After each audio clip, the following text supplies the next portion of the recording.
Hey everybody, Aaron Walther here, back with another comic book review. This time I am talking about The Goddamned by Jason Aaron and R.M. Guera.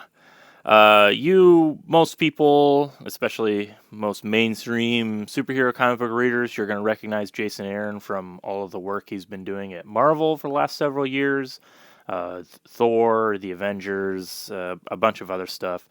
I actually have not read much of that. I am definitely more of a fan of his indie work. He kind of both him and R.M. Guerra actually did the series Scalped at Vertigo, and that was kind of his first big breakout series. And I like his other stuff like Scalped and Southern Bastards, and those are good books. But I think my favorite book of his is this one, The Goddamned, and I think this is one of his kind of under the radar books. I don't know. I don't know how many people are talking about it or how many people have really read it. But it's definitely a little bit of a harder sell than some of his other books. Certainly his superhero books. I will just talk about the first volume first, so just step aside there. The premise is actually pretty straightforward. It takes place in the before the flood in biblical timeline, and the main character is Cain, the son of Adam and Eve, who killed his brother Abel.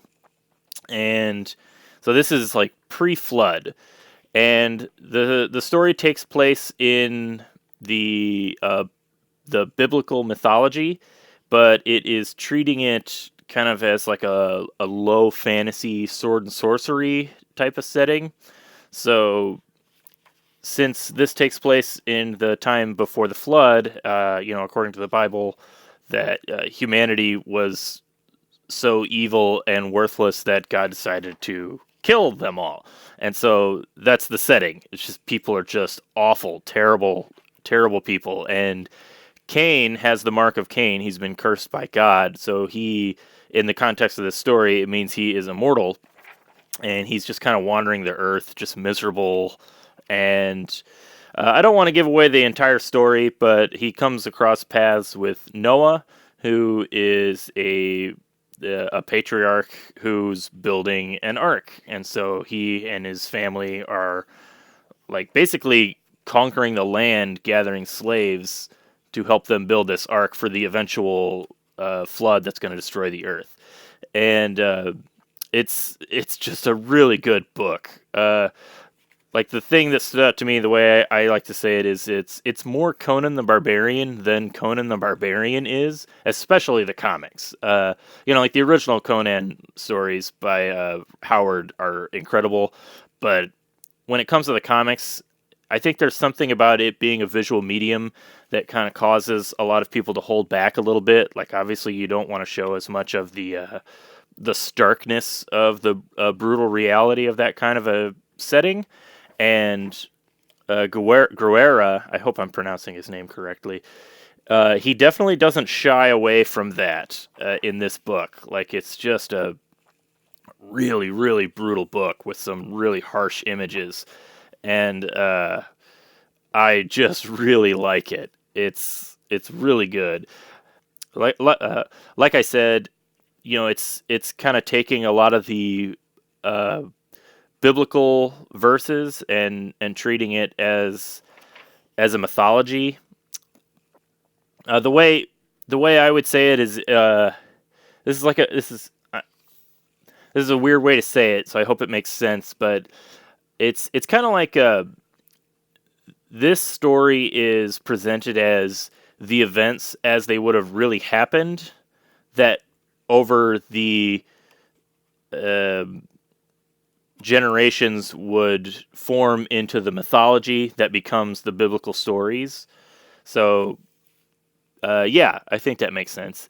I think on a technical level, like if you were really religious, you would consider this blasphemous because it's definitely not treating the material with reverence, but I do think it treats it with an honesty that really comes forward in the story. Like you read this story and you're just like, wow, if this is what it really was like, no wonder somebody decided to just destroy humanity. Just ugh. But so yeah, the first book is pretty straightforward. Then the second book, let's see, that book came out, it was like 2016-ish, I think. And then the second book actually just came out a few months ago in 2021. And I was surprised to see a second book. I didn't know they were going to do one. And it follows just a completely different cast of characters. And if you thought the first book was hardcore, the second book completely, again, like it's the same setting and it's the same style, but it just adds so much more layers to it. So this book is about a nunnery of women that have orphaned young girls that they kidnap to enslave into their nunnery so that they can take them up to the top of a mountain and be impregnated by angels, which is based off of a verse in Genesis, which refers to the Nephilim, which are something that's in the Bible that's not talked about a lot because it's I think it's literally only given like two verses out of the entire Bible, but it is basically like half man, half angel things, which in the context of this book means that they're like goblin monsters. And so it's about this cult trying to build an army of goblin monsters by getting these little girls pregnant by angels. And so the main characters are two of these girls that are coming of age, and they try to escape. And they are able to get help from a talking serpent. Sound familiar? Remember what I said about how it kind of feels like these are the stories as they really happened that eventually become the mythology. I think this one leans a little bit more into the mythological aspects of it, but again, like a low fantasy sword and sorcery setting, a talking demon snake just makes sense in that context. I don't want to give away the ending, but one of the things that stood out to me when I was reading this, I was really, really invested in it, but I kept thinking, like, is this just going to be a weird one-off story? Like, what's even the connection to the first book? I kind of kept waiting for it to intersect in some way, and it never really does. So I don't want to spoil it too much, but I will say that the final page answered that question. And I am really, really looking forward to the third book. One other thing I will note, I mean, I guess I didn't really talk about the art enough because it's just such a beautiful book. Again, like the first book, I think, I don't know, they're both really brutal in different ways. The first one had like the brutality of war and just people just getting destroyed and crushed on the battlefield, and this one is a different type of brutality. It's more of like the brutality of domestic violence and enslaving kids. And I mean, there is still definitely a lot of war and blood and guts in this too. But there's also, because it's a coming of age story, there is a sexual element. I mean, it's about getting young girls pregnant and stuff. So just beautiful looking book. I think this is one of the best. If you're into, especially if you're into like the fantasy settings, like if you like Conan the Barbarian, man, I mean Jason Aaron even wrote Conan for Marvel, and maybe I'll do a review on it. It was fine, but it is just nothing compared to this. Like this feels like, again, it's like more Conan than Conan. This is the real deal. So I would highly recommend this. I would actually say this is my favorite Jason Aaron book. One thing that I really liked is that for volume 1, they put out this giant, well, I don't know, giant, but an oversized hardcover. As you can see, I can barely get it into the frame here. Volume 2 so far has just come out as a regular size trade paperback. I'm really holding out for that oversized hardcover. You can just really see the art just beautiful. But until then, gonna have to make do with this. But yeah, definitely worth your time looking at.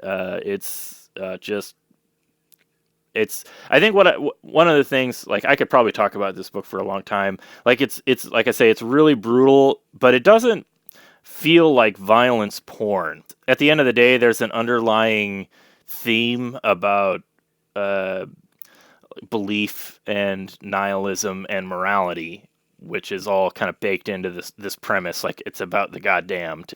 So yeah, definitely check it out. The third book cannot come fast enough, and I really hope I don't have to wait another 5 years for it. So yeah, once again, my name is Aaron. Thanks for listening to this review. Don't forget to give this video a like and a subscribe, and comments, and share it on all social media. If you like this review and you're interested in the comics that I make, I write and self-publish, head on over to secondthoughtcomics.com. All right, thanks. See you next time.